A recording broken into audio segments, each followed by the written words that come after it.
सभी भक्तजनों को जय श्री कृष्ण। माघ शुक्ल पक्ष जया एकादशी। श्री कृष्ण गोविंद हरे मुरारी, हे नाथ नारायण वासुदेव।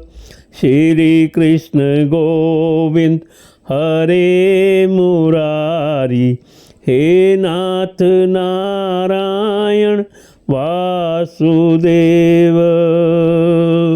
धर्मराज युधिष्ठिर बोले, हे भगवान, आपने माघ माह की कृष्ण पक्ष की छठतिला एकादशी का अत्यंत सुंदर वर्णन किया है। अब कृपा कर माघ माह के शुक्ल पक्ष की एकादशी की कथा का वर्णन कीजिए।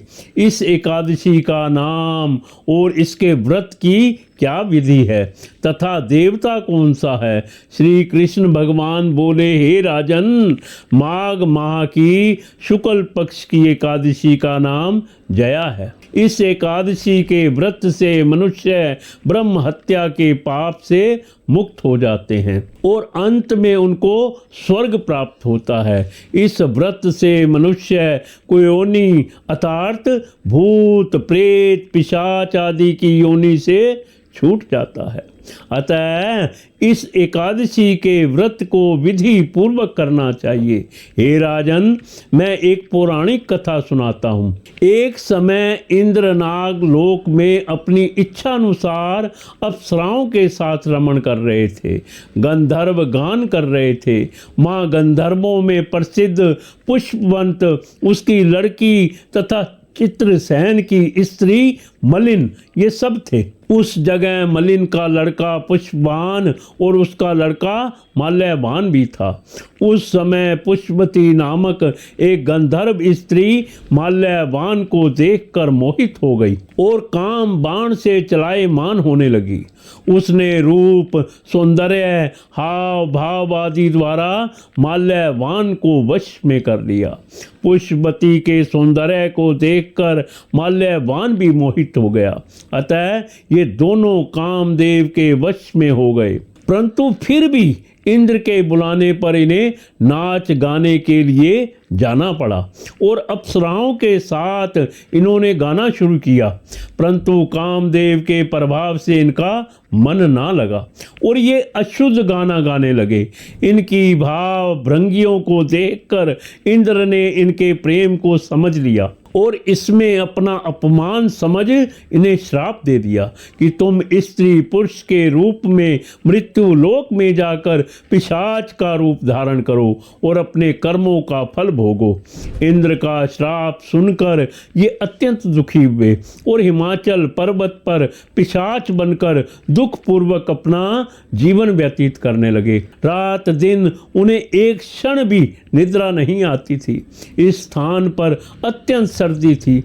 एक दिन पिशाच ने अपनी स्त्री से कहा, ना मालूम हमने पिछले जन्म में ऐसे कौन से पाप किए थे जिससे हमें इतनी दुखदाई यह पिशाच योनि प्राप्त हुई है। देव योग से एक दिन माघ माह के शुक्ल पक्ष की जया नाम की एकादशी आई। इस दिन दोनों ने कुछ भी भोजन ना किया और ना कोई पाप कर्म ही किया। इस दिन केवल फल फूल खाकर ही दिन व्यतीत किया और महान दुख के साथ पीपल के वृक्ष के नीचे बैठ गए। वह रात्रि इन दोनों ने एक दूसरे से चिपटकर बड़ी कठिनता से व्यतीत की। सर्दी के कारण उनको रात्रि में निद्रा भी नहीं आई। दूसरे दिन प्रातःकाल होते ही भगवान के प्रभाव से इनकी पिशाच देह छूट गई और अत्यंत सुंदर अप्सरा और गंधर्व की देह धारण करके तथा सुंदर वस्त्रों तथा आभूषणों से अलंकृत होकर इन्होंने नागलोक को प्रस्थान किया। आकाश में देवगण तथा गंधर्व इनकी स्तुति तथा पुष्प वर्षा करने लगे। नागलोक में जाकर इन दोनों ने देवराज इंद्र को प्रणाम किया।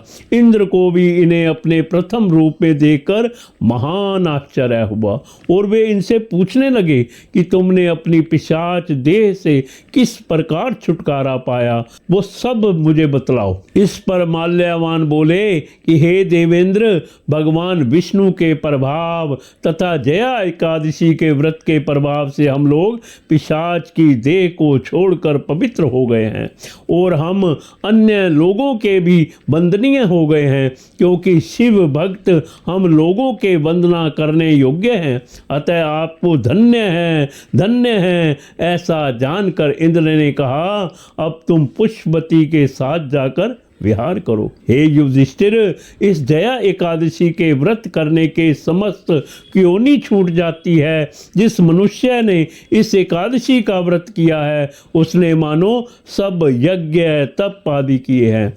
जो मनुष्य भक्ति पूर्वक जया एकादशी का व्रत करते हैं वे अवश्य ही 1 सहस्र वर्ष तक स्वर्ग में निवास करते हैं। कथासार संगीत एक साधना है, एक विद्या है, इसमें पवित्रता आवश्यक है। फिर जिस सभा में अपने से बड़े गुरुजन आदि उपस्थित हों वहाँ प्राणी को संयम और मर्यादा बनाए रखना चाहिए ताकि गुरुजनों का सम्मान बना रहे। गुरुजनों का अपमान करने वाला घोर नरक भोगता है। जया एकादशी व्रत कथा संपूर्ण। श्री कृष्ण गोविंद हरे मुरारी। हे नाथ नारायण वासुदेव। श्री कृष्ण गोविंद हरे मुरारी। हे नाथ नारायण वासुदेव।